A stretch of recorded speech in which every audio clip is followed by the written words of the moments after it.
Yesu nashimwe. Turemeza ko Imana iri kwiravuga. Natangaye cyane,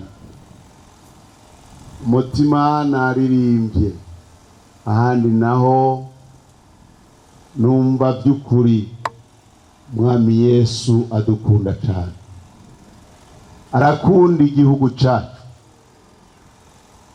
Yesu nashimwe.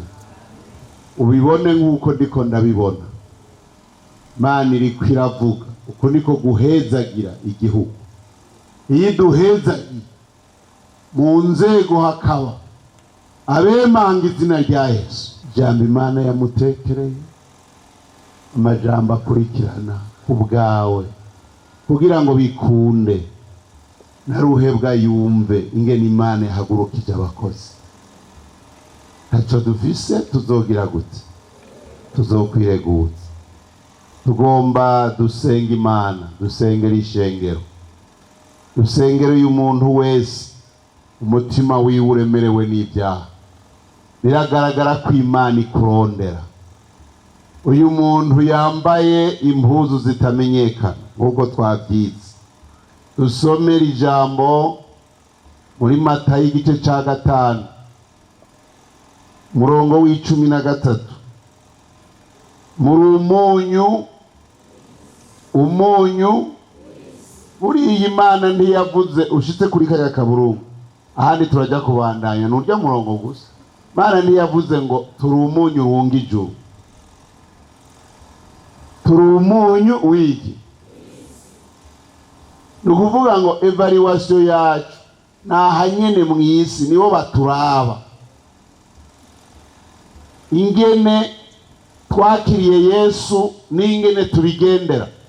Hariya mu gice cya 25 muri Matayo tubona mu kwinjira mu ijuru Yesu avuga ngo azoraba ibikorwa byacu, azoraba umwimbu twagize hanyuma y'ukwiga, hanyuma yo gusenga, hanyuma yo kuririmba, hanyuma yo kuvuga haleluya nyinshi. Hariya mu kibano nibiki twabaye? Nari ishonje ntiwampaye ibyo kurya, nagenda gusa ntiwanyambitse. Ubutumwa buherera mu bikorwa. Aho niho tugaragarira ko turi umunyu ugikora, ugifata, ugishora kuryosha.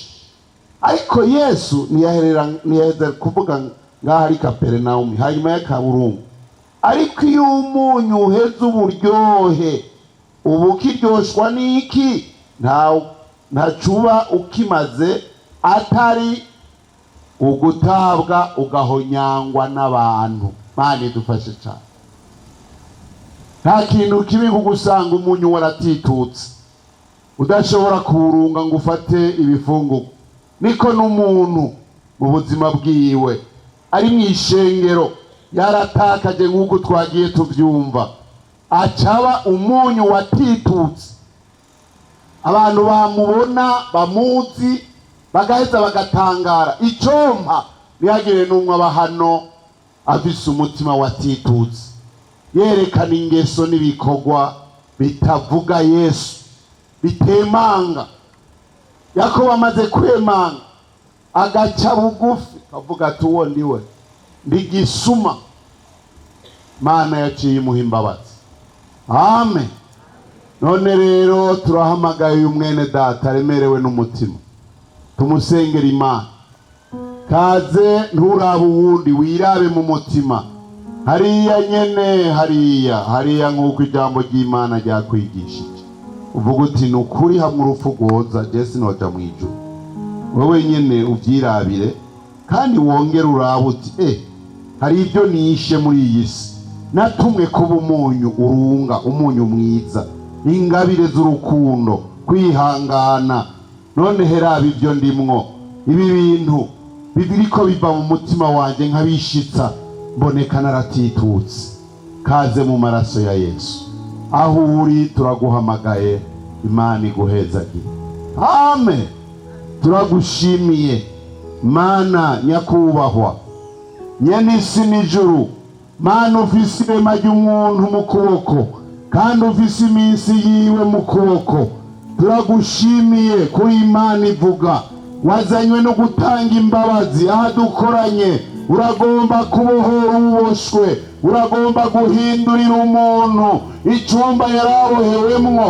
Uvuge ngo genda, genda uri libre, genda, genda amahoro. Ame, genda amahoro, genda amahoro. Mana uhejeje kumubohora, umurungikana amahoro, amahoro y'umusesekara. Harababuza amahoro mu nzu zabo, harababuza amahoro mu byo bakora, harabaremerewe n'ibyo bakoze. Mana genda, genda ahantu ubohore imitima, ubohore abantu, babohoke abantu bakugwe kw'ingogo y'icyaha.